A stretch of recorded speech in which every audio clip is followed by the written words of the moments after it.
E aí, é ótimo iniciar mais essa nossa análise. Hoje a gente vai desvendar a anatomia da cor digital.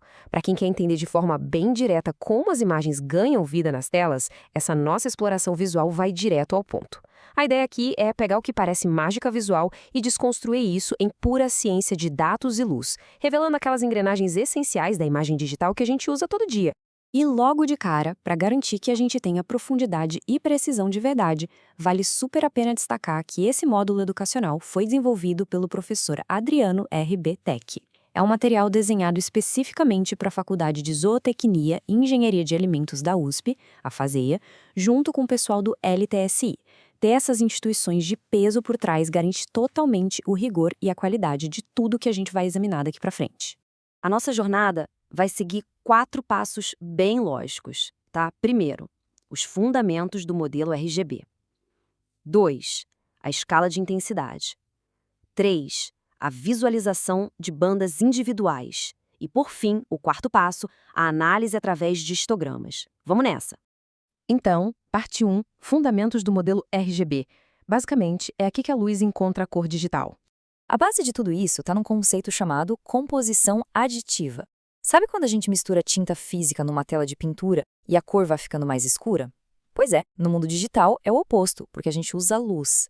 As telas dos nossos dispositivos emitem e combinam 3 luzes primárias: o red, que é o vermelho, o green, que é o verde, e o blue, que é o azul. Então, o modelo RGB é exatamente isso, a formação de literalmente qualquer cor a partir da soma, da adição mesmo dessas 3 luzes. Entrando agora na parte 2, a escala de intensidade, que é a matemática pura por trás da cor. Olha só, a grande sacada do mundo digital está na força de um número muito específico, 255. A estrutura é finita. Cada um daqueles 3 canais de cor que a gente falou opera numa escala numérica super estrita, que começa lá no 0 e vai cravado até o 255. Todo o espectro visual digital é montado em cima desse limite. O lance aqui é entender os extremos dessa balança. Quando o valor de um canal está em 0, a gente tem a ausência total daquela cor. Simplesmente não sai nenhuma luz. Mas aí, por outro lado, quando o valor bate no pico, no 255, significa que aquele canal está operando na intensidade máxima absoluta dele. No fim das contas, qualquer cor digital é só uma receita exata misturando valores de 0 a 255 para o vermelho, para o verde e para o azul. Beleza. Parte 3. Visualização de bandas individuais. Chegou um momento de desconstruir a imagem de fato. O mais legal é que essa análise não fica só na teoria, não. Ela roda em processamento computacional real.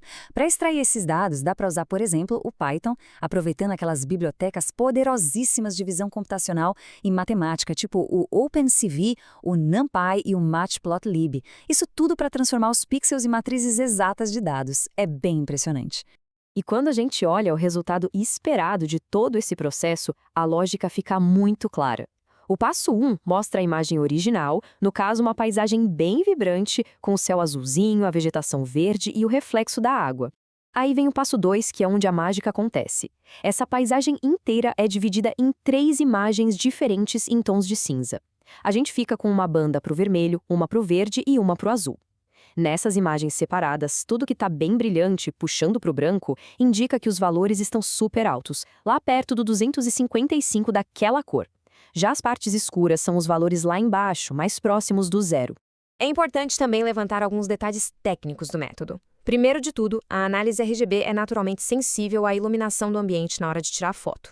Segundo, esses algoritmos operam super bem nos formatos mais comuns que a gente usa, como JPG, PNG, BMP e TIFF. E o mais fascinante, a técnica tem utilidade muito além de separar cores em paisagens. Ela é perfeitamente aplicável em amostras biológicas, por exemplo, para analisar folhas verdes, o que só comprova a versatilidade dessa ferramenta de análise. Mas olha só, a gente chega agora num ponto de virada importante. Foi possível separar e visualizar as bandas individuais em tons de cinza, legal? Só que, na ciência de dados, apenas bater o olho não é suficiente. Então surge a grande questão: como transformar essas bandas puramente visuais em dados rígidos, estatísticos e que possam ser quantificados de verdade? E isso nos leva à parte 4, análise através de histogramas.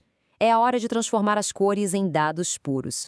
Aqui o nosso foco vai todo para a geração daqueles gráficos de linha, que são os famosos histogramas. Dá para compilar os canais RGB todos juntos num gráfico só, ou então gerar os gráficos separados, mostrando de um lado o histograma do vermelho, do outro do verde e o do azul. Basicamente, a gente pega aquelas bandas cinzas que foram separadas ali atrás e traduz tudo isso em assinaturas visuais puramente matemáticas. E é isso que ilustra a essência da quantificação. Para decifrar os gráficos sem complicação, é só olhar para os eixos. O eixo X, lá na base, ele mapeia a intensidade, indo de 0 a 256, que cobre certinho a nossa escala. Já o eixo Y, o vertical, ele mede a frequência, que no fim das contas nada mais é do que a contagem exata de quantos pixels na imagem tem aquele nível específico de intensidade. Agora, presta atenção porque tem uma conexão direta e inegável aqui. Quando a gente nota muita claridade na imagem, lá nos tons de cinza, sabe? Aquelas áreas bem brancas, isso significa que a gente tem muitos pixels com alta intensidade daquela cor. E olhando para o histograma correspondente, essa claridade toda se traduz em picos numéricos altíssimos concentrados do lado direito do gráfico, encostando lá no 255. Ou seja, o que os nossos olhos enxergam como brilho, o computador registra como um pico enorme de frequência estatística. Sensacional, né? E para encerrar nossa exploração de hoje, fica uma provocaçãozinha para a gente refletir. Entender o modelo RGB não é só um exercício de ficar na teoria. Lembra daquele logotipo do LTCI lá no comecinho, que tinha o desenho de um drone? Então, é justamente essa capacidade de quebrar as imagens em dados matemáticos e usar os histogramas que serve de fundação para várias inovações de ponta. É isso que permite que os algoritmos interpretem o mundo, alimentando desde softwares super avançados de agricultura de precisão até aqueles sistemas complexos de mapeamento com drones. No fim das contas, como é que toda essa matemática invisível vai continuar moldando a próxima geração de análise tecnológica e ambiental? É algo para se pensar com certeza. A gente se vê na próxima análise.